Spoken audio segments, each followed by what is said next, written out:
Hello guys, good morning and welcome back to my channel. And today is Monday. It's 6:45 AM here in Riyadh.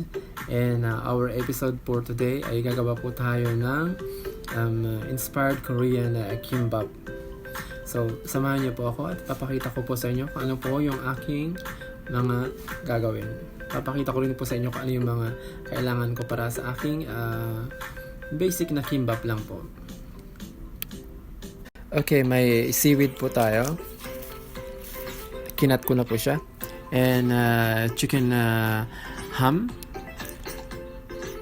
egg, forest berry, and black forest honey. You can use any kind of honey. Pero ito yung available po sa akin. And I have also the cheddar slices and lettuce and sesame oil, ketchup, and of course the sushi rice over there. Okay, so let's start to prepare my basic kimbap. So ito po yung rice.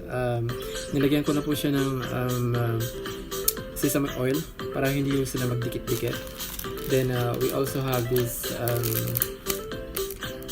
cheese, cheddar cheese. Lagay po natin dyan. Then ito pong ham, 2 piraso. And then yung egg. So ganyan po yung mangyayari.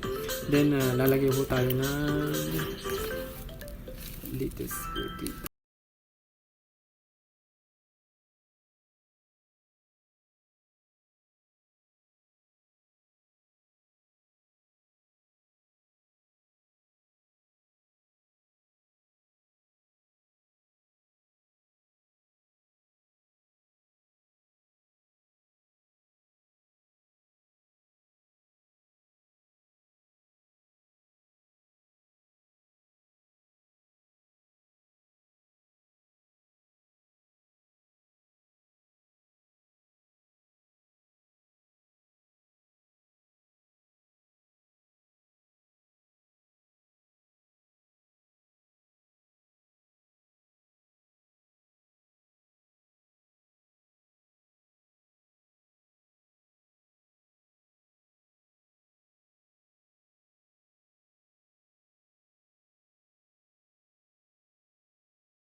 Ito na yung napakasimple at saka napakamurang kimbap guys.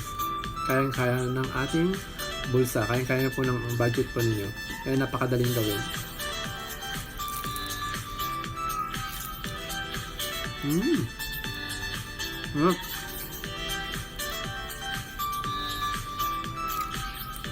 Thanks for watching guys.